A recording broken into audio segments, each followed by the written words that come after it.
Welcome back and welcome to our media panel. Bill and Brian are away, but their seats are ably filled by Irene Gardiner from NZ On Screen and advertising man David Walden. Good morning to you both. Morning. Morning. Now, it's an exciting time on X Factor. Let's take a look at last week's episode. Next week's grand final of the X Factor, Jackie. I think your X Factor journey is going to be over by the end of this weekend. And everybody's going crazy, but only because you haven't been very good. Do you know what I mean? Oh, I do like Mel. These programs, she's mean. David, She's mean. These programs do capture a public's imagination, don't they? Yeah, they do. They've captured yours. They do. I mean, I watched it out of professional kind of responsibility early on, just to see, because we're putting clients' ads in it, and I got hooked. And my wife and I have been watching it and following the journey, and it is addictive. I mean, you get involved in it, and it gets under your skin, and you just have to keep watching, and you want to see what happens, and you want to, when the public start to vote, you predict what it's going to be, and it's it's terrific. I can see you're delighted about I'm this. delighted about it. And I've got to say, it's a really well put together show, and I think it's a Kiwi version of an international format, and I think it's been done really well. Irene, what do you make of all of that? Are you a fan? So here we go. Here's the intellectual response now. I must confess I am not a fan, but to be fair to New Zealand X Factor, I am not a fan of these new format talent shows in general. I don't like any of them. I find them absolutely interminably tedious to watch as you wait for things to happen and there's you a 37-second recap pause. and you recap and after the break, oh my goodness me. However, I have watched out of professional interest to some extent also. And actually, yes, as David has said, I think the producers have done a pretty good job of taking an international format, doing it with a New Zealand budget and, generally doing it pretty well. And what do you make of the production values? I think they're pretty good, and I think they've been able to kind of take the format of the judge. And there's always a meanie, and there's always someone who's nice, and there's always someone who's kind of supportive. And Irene and I were talking earlier. This time we've actually got the Kiwi version of the judges. So we've got the crazy one, which is Daniel. He's crazy. Yeah, he's we've got a the bit. meanie, which is Mel. She's Mel. really mean. Then we've got the gushy, Ruby. She's gushy. And then we've got the bro in Stan. And he's made it very Kiwi, and I know a lot of people got upset about his use of the English language and used people out there that didn't understand him. Well, you should just take a walk, Someone said he was overused. Stan's much loved. I don't know if you really could overuse him.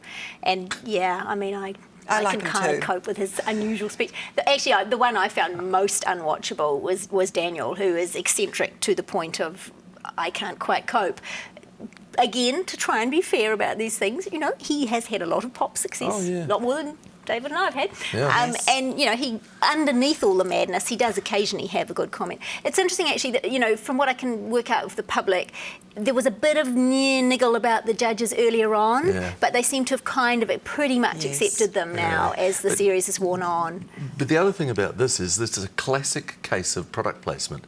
If you look at those programs now, it's full of not only the advertising in the breaks, but through the program itself. There's a great lot of there's Samsung everywhere. There's Coca-Cola everywhere. Sky City gets great things. There's McDonald's. There's something for everyone. And that's one of the things I find hard to watch. No, that's brilliant, because this is the new way that brands connect with people. Says the advertising man. Absolutely. Exactly. You don't always have to buy a spot on television. You insert your brand in a logical way into a show. So how does it work? People, am I going to go and buy McDonald's on the way home? if you've seen Mel tucking into a quarter pounder with cheese, you're going to go and buy one. Or a Samsung. Or a Samsung. Really? So yeah. so product placement in this sort of situation really works. Oh yeah, and particularly in a long series like this where it slowly gets under your skin and it's there all the time and it becomes omnipresent, and kids in particular are influenced by it. Right, OK, let's have a look. Let's move on. A new Kiwi film that's, not doing so well at the box office. It's White Lies. This is very simple. I am carrying a child, and you are renowned for your clever hands. I'll pay you handsomely. These herbs will stop the bleeding. I could have you thrown in jail. Why are you doing this? What made you change your mind? This is my way of restoring some justice.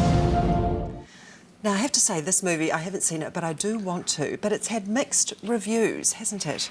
I also haven't seen it, but again, I want to. And actually, just picking up on that... I don't want to at all. I think it looks appalling. I mean, someone told me it was from the people who did Whale Rider. Well, yes, come on. It is. Where's the up stuff here? This is well, maybe gloomy. It's a movie for women, is it, Irene? I think it is. That's the point I was going to make. Is I think it is a movie more for women than for men, and I do want to see it. And picking up on the thing about maybe a little disappointed at the box office, I don't think it's fair to damn a Kiwi film on box office these days. A lot of people, myself included, wait for DVD. So we haven't had DVD release, we haven't had television, we haven't had international, so we don't really quite know how the film is going to play out. And also, I had no expectation that just because it was the same producers and also Witi Himara from Whale Rider, that it would be another Whale Rider. I mean, Whale Rider was a very universal topic. It was very broad appeal. This is not so much in the subject matter. It's a women's film. Call me old-fashioned. It's hard to make a popular film about an abortion and pregnancy termination. You've given away the secret. That's not in any of the marketing. That's the secret. You've spoiled it. Watch the trailer and it's blindingly obvious. It does have a New Zealand darling, though, doesn't it, as its lead role, and Antonia Prebble. She's great. Yeah, she's a great actress. It's actually a very good cast all round, her and Rachel House and Firumako Black. So,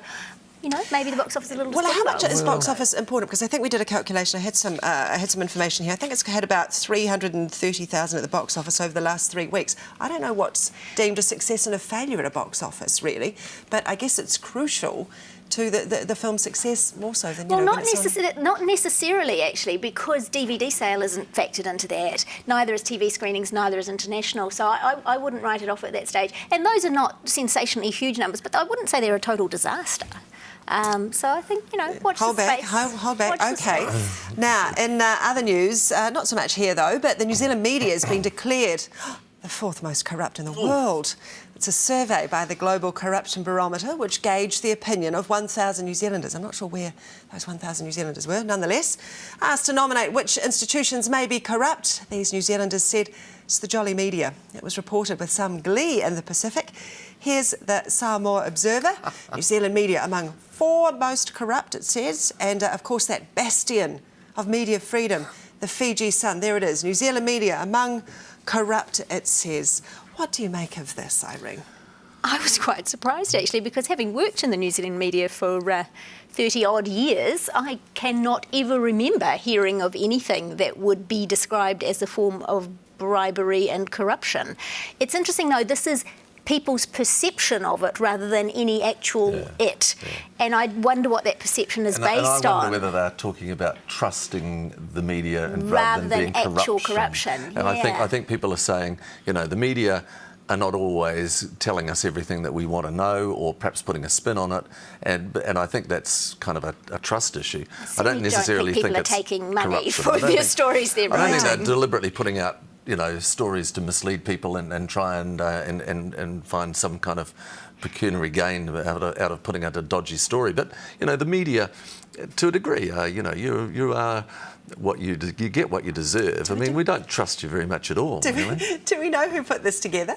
Do you know that? No, I don't know, and I'm not sure. It says it's 1,000 people. It's 1,000 people. I think it goes round the world, and in New Zealand, there's a group who put their data in. But where the 1,000 people came from, and I'd love to know what the question they were actually asked. The media were all bought by Georgie Pie.